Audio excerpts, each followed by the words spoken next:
Donc en effet, cette semaine, il y a énormément de choses qui se passent dans l'IA, que ce soit des restrictions levées concernant Fable 5, une IA chinoise qui devient de plus en plus forte, mais surtout beaucoup moins chère, un ingénieur très important de Google qui part chez le concurrent OpenAI. Nous avons aussi Alex Karp, le CEO de Palantir, qui a pété un plomb à la télé et qui a fait un gros coup de gueule concernant l'univers de l'intelligence artificielle.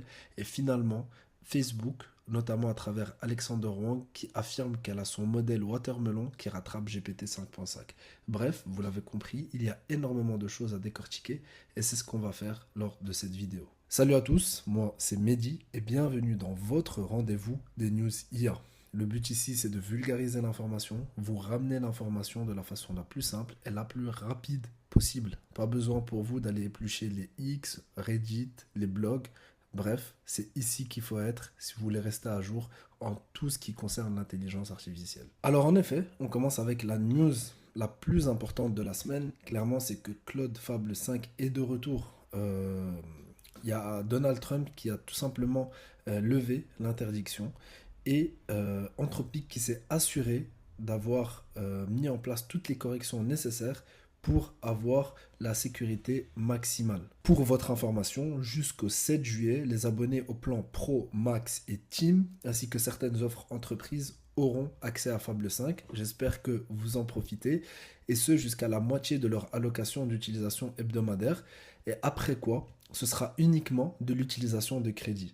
Et je vous assure que entre ce que vous pouvez utiliser en matière de Fable 5 avec l'abonnement et ce que ça consomme en token, ça n'a rien à voir. Donc profitez-en un maximum avant le 7 juillet. Donc en effet, le secrétaire au commerce directement, Monsieur Howard Lutnick a directement déclaré sur X que son agence avait passé les 2 dernières semaines à examiner Fable 5, ce aux côtés d'Anthropic, bien entendu, pour être sûr que cet outil, cette technologie est directement alignée avec ce que le gouvernement américain souhaite, avec la vision du gouvernement américain. Donc leur priorité, c'était clairement de déployer une technologie très rapidement, mais de la façon la plus sécurisée.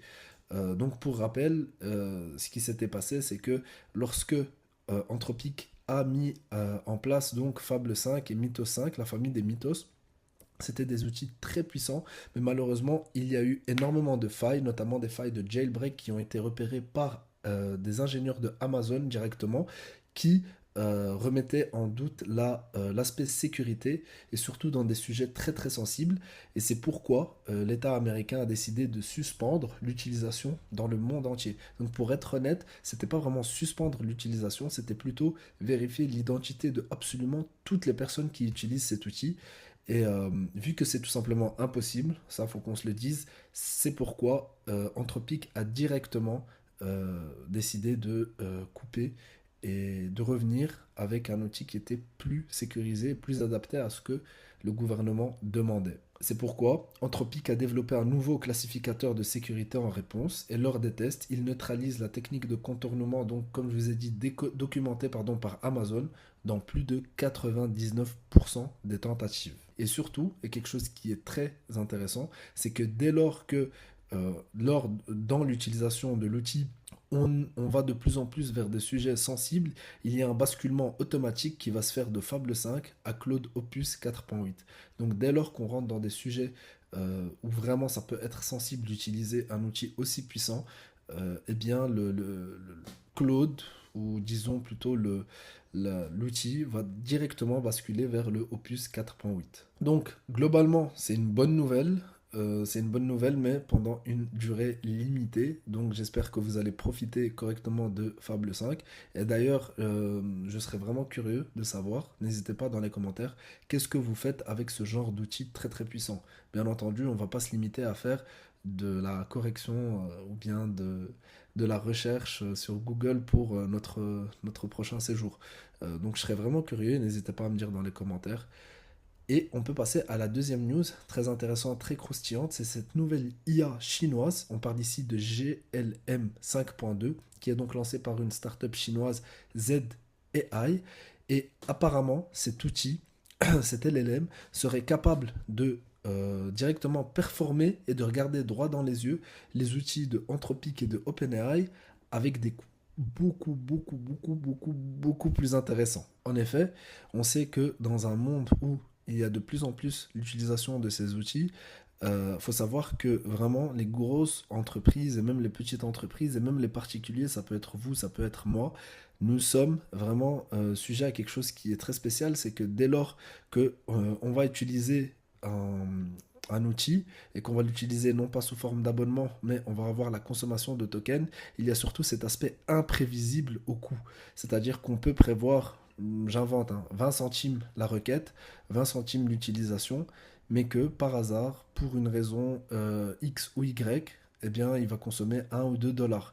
Et là, c'est un vrai problème, parce que si déjà à notre échelle, ça peut être quelque chose qui peut venir taper dans les finances, alors imaginez au niveau des grosses entreprises qui ont des systèmes très bien rodés, mais surtout des systèmes lourds et qui consomment énormément. Donc c'est clairement, aujourd'hui, on le sent, et d'ailleurs ça rejoint la quatrième news dont on va parler, cet aspect consommation des tokens est vraiment quelque chose qui commence à de plus en plus se ressentir dans l'univers de l'intelligence artificielle. Bien entendu, le fait qu'un outil aussi puissant et surtout aussi concurrent face sur face, eh bien ça ne fait pas l'unanimité. La plupart des entreprises américaines peinent à l'utiliser, que ce soit les entreprises ou les particuliers. Nous savons aussi qu'au niveau de l'Union européenne, aux États-Unis, bref, dans l'Occident généralement, ils vont préférer un outil bien plus cher, des modèles bien plus chers, du moment qu'il ne soit pas chinois. Et ce, peu importe la performance ou le prix. Cependant, selon certains experts, les inquiétudes ne sont pas fondées du tout et elles sont vraiment exagérées. À partir du moment où on peut l'héberger dans notre propre serveur ou qu'on peut utiliser des plateformes de cloud américaines, dans ce cas, pourquoi s'inquiéter? Et on voit que vraiment là, au-delà de la technologie en elle-même, et c'est là que moi mon chemin s'arrête, c'est qu'on a aussi un aspect politique, des enjeux politiques qui rentrent en jeu. Et c'est pour ça que nous avons aussi un outil, un modèle aussi performant et aussi peu coûteux, mais qui ne fait pas sensation. Voilà. On va directement aller voir dans le Artificial Analyst le dashboard des LLM. Comme on peut voir, on a Claude Fable 5 en premier lieu. Donc on a la famille des Claude avec la famille des GPT. Et bien GLM 5.2 donc de ZAI vient directement s'insérer dans le top. Il est clairement très haut dans le top. Il a un index d'intelligence artificielle. Donc c'est vraiment, si on devait venir de façon générale lui accorder une note sur 100. Et aujourd'hui, il se retrouve à 51 sur 100. Donc, c'est à quel point est-ce qu'il est proche. Disons que 100 sur 100, c'est là l'intelligence artificielle générale. C'est la GAI. Euh, donc, c'est vraiment le summum. C'est le jour où l'intelligence artificielle sera indépendante et qui saura tout faire. Eh bien, aujourd'hui, dans ce classement, GLM 5.2 vient se hisser à la 1, 2, 3, 4, 5, 6, 7e place, sachant que ceux-là, ce sont des modèles de même boîte. Mais là où c'est vraiment intéressant, c'est cette colonne-là à regarder, c'est la colonne des prix, tandis qu'ils sont tous à au moins, et encore le moins cher c'est 2 dollars, mais on a une moyenne de au moins 4 à 5 dollars. GLM 5.2 euh, vient s'insérer avec un prix de 90 centimes au million de tokens. Donc voilà, j'aimerais bien savoir si vous utilisez cet outil ou pas, et si vous êtes intéressé par peut-être une vidéo test de GLM 5.2. Et on passe aussi à la troisième news. C'est une news très intéressante et ça vient rejoindre un peu cette euphorie qui se crée autour de l'intelligence artificielle et des posts autour de l'intelligence artificielle. Moi, personnellement, j'ai été choqué, hein. Lorsque tu apprends que certains ingénieurs sont transférés à des prix de 300-400 millions de dollars, c'est des montants qu'on n'entendait que dans le foot. Et honnêtement, même dans le foot, ça n'arrive pas à ces montants-là. Et bien là, c'est ce qu'on a eu. On a le Google VP de l'ingénierie, Noam Shazir. C'est aussi le responsable de Gemini. Donc auprès de Google, c'est le VP qui est responsable de Gemini, je ne sais pas si vous vous rendez compte, qui a tout simplement demandé à quitter la boîte et qui va se diriger vers le rival direct OpenAI. Alors ici, ce qui est fou, c'est que déjà, en 2024, donc il y a 2 ans, Google avait payé 2,7 milliards de dollars pour le ramener. Ce qui s'est passé, c'est qu'il avait quitté Google en 2021.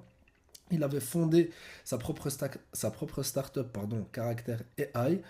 Et ensuite, afin de se repayer on va dire, son expertise, Google a racheté sa startup, d'où les 2,7 milliards qu'ils ont déboursés en 2024. Eh bien, 2 ans après, ce monsieur, donc Noam Chazir, repart auprès de la concurrence, auprès de OpenAI. Ça vient directement être lié au fait que OpenAI va bientôt faire son IPO, donc son introduction en bourse, et c'est pour ça qu'ils sont en train de s'entourer des meilleurs experts. C'est une information qui va venir nous montrer déjà qu'il y a une guerre au niveau des grosses entreprises de la Silicon Valley. Elles s'arrachent les expertises, elles s'arrachent les personnes qui peuvent contribuer d'une manière ou d'une autre, et ce pour des sommes faramineuses. Ce sont des sommes qui ne sont pas normales. Racheter 2,7 milliards de dollars une start-up seulement pour avoir l'expertise d'un monsieur, enfin seulement, j'imagine bien qu'il y a une raison, hein. Google ne, c'est pas moi qui va apprendre à Google quoi faire, mais clairement c'est de la folie. L'intelligence artificielle, à l'heure où on parle, c'est le domaine, c'est là où il faut être, et on est dedans, donc ça tombe bien. Voilà donc un peu tout. On va suivre de très très près cette IPO de OpenAI parce que je pense qu'elle va secouer pas mal de choses. Pour la quatrième news, c'est tout simplement un coup de gueule de monsieur Alex Karp. Donc, pour votre information, Alex Karp, c'est le CEO de Palantir. Et ce monsieur a, à travers, ou plutôt dans un plateau télé de la CNBC, complètement pété un plomb. Il était, euh, mais vraiment, il en avait un ras-le-bol comme pas possible, il en avait marre. C'est suite à leur collaboration donc entre Palantir et Nvidia. Donc ça va être Palantir qui va être le fournisseur IA de Nvidia, et il est venu directement avec cette posture où eux, Palantir, ne proposent pas juste une solution technique. Eux, Palantir, sont avant tout un fournisseur de qualité. Donc un fournisseur qui va aussi s'intéresser à l'aspect protection des data, à s'assurer que le client qui utilise cet outil n'est pas juste un client qui consomme des tokens, mais un client qui se voit accompagné de l'utilisation de cette technologie. Et c'est donc en opposition avec cette collaboration entre Palantir et Nvidia qui vient pousser un coup de gueule sur comment est géré OpenAI ainsi que Anthropic, parce que eux, c'est tout simplement on vous vend des tokens et rien de plus. Donc pour moi, ça c'est très intéressant et je voulais en parler aujourd'hui parce que tout d'abord, ça a fait l'effet d'une bombe, donc il faut en parler, mais surtout parce que ça montre que on arrive petit à petit jusqu'ici alors qu'il y avait une course effrénée vers l'AGI, l'intelligence artificielle générale. Aujourd'hui, on voit que petit à petit, on commence à avoir des questions sous-jacentes qui ressortent. C'est, ok, d'accord, on a l'outil, on a la performance, maintenant, comment être correct dans l'utilisation, comment fournir des prestations de qualité. Nous avons un univers qui, au-delà d'une course avec des œillères, là maintenant, on commence petit à petit à s'imposer, se poser, à avoir un vrai, comment dire, un vrai, voilà, de la même manière que par exemple la bourse, ou de la même manière que les normes gouvernementales. Ici, l'industrie, c'est le terme que je cherchais, donc l'industrie de l'intelligence artificielle vient vraiment se poser et vient petit à petit commencer à s'enraciner dans des sujets, dans des questions un peu plus profondes que on a l'outil le plus puissant. Mais de l'autre côté, et ça c'est la dernière news d'aujourd'hui, c'est le modèle IA Watermelon de Meta. Donc il faut savoir que Meta se fait, je ne sais pas s'ils se font très petits ou alors si malheureusement ils n'arrivent pas à suivre, mais Meta sont bien entendu aussi dans la course vers les modèles les plus performants. Et c'est ce que monsieur Alexander Wang, personne que honnêtement j'admire et j'aimerais faire une vidéo complètement dédiée à ce monsieur. D'ailleurs, si ça vous intéresse, n'hésitez pas à me le dire. C'est c'est ce qu'il nous a personnellement. Il n'a pas dit ça à la presse, mais il y avait deux personnes qui étaient là lors d'une assemblée interne qui ont confirmé ces faits. C'est que Meta, avec un modèle, possède un modèle qui s'appelle donc Watermelon, qui est en pleine phase d'entraînement et bientôt fini, qui va directement rivaliser et qui a soi-disant rattrapé le modèle phare de OpenAI, GPT 5.5. Donc ça, ce sont des choses très intéressantes et il nous l'a aussi confirmé dans un tweet, c'est que directement, Meta vient se greffer à la course vers les modèles les plus performants. Donc voilà, on voit que beaucoup de choses se passent. Voilà, ce sont des choses qu'il faut suivre de très près et d'où l'importance de la petite, du petit rendez-vous IA que nous avons.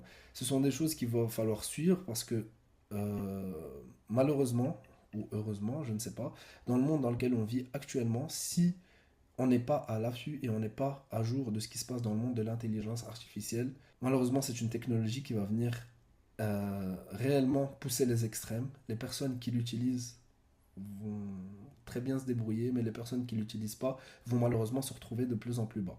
Et donc c'est pour ça qu'il va falloir suivre tout ça de très très près, chose qu'on va faire tous ensemble.